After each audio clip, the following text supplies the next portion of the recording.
ನಮಸ್ಕಾರ ಎಲ್ಲರಿಗೂ, ಶುಭ ದಿನ. ಇವತ್ತು ಬಾಯ್ಲ್ಡ್ ಎಗಲ್ಲಿ ಒಂದು ರೆಸಿಪಿ ಮಾಡೋಣ.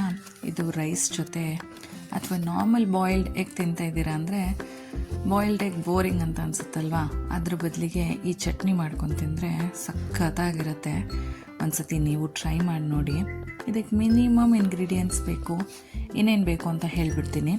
ಈರುಳ್ಳಿ, ಬೆಳ್ಳುಳ್ಳಿ, ಕರಿಬೇವು, ಕೊತ್ತಂಬರಿ, ಪುದೀನ, ನಿಂಬೆಹಣ್ಣು, ಮೆಣಸಿನ್ಕಾಯಿ, ಉಪ್ಪು, ಬೆಲ್ಲ ಇಷ್ಟೇ ಬೇಕಿರೋದು. ಚಟ್ನಿ ಮಾಡ್ಕೊಳ್ಳೋದಕ್ಕೆ ಬೆಳ್ಳುಳ್ಳಿ ಮತ್ತು ಮೆಣಸಿನ್ಕಾಯಿನ ಸ್ವಲ್ಪ ಹುರ್ಕೋಬೇಕು. ಇವಾಗ ಒಂದು ಮಿಕ್ಸಿ ಜಾರಿಗೆ ಕೊತ್ತಂಬರಿ, ಕರಿಬೇವು ಮತ್ತು ಪುದೀನ ಹಾಕ್ಕೊಳ್ಳೋಣ. ಆಮೇಲೆ ಒಂದು ನಿಂಬೆಹಣ್ಣು ಪೂರ್ತಿ ಅದಕ್ಕೆ ಹಿಂಡ್ಕೊಂಬಿಡೋಣ.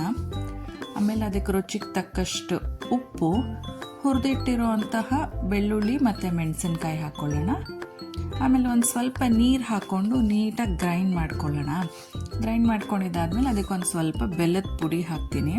ಇದು ಹಸಿರು ಮೆಣಸಿನ್ಕಾಯಿ ಏನಕ್ಕೆ ಹುರ್ಕೊಳ್ಳೋದು ಅಂತಂದರೆ ಆವಾಗ ಗ್ಯಾಸ್ಟ್ರಿಕ್ ಆಗಲ್ಲ, ಹಾಗಾಗಿ ಹಸಿರು ಮೆಣಸಿನ್ಕಾಯಿನ ಹುರ್ಕೊಂಡು ಹಾಕ್ತಾಯಿದ್ದೀನಿ.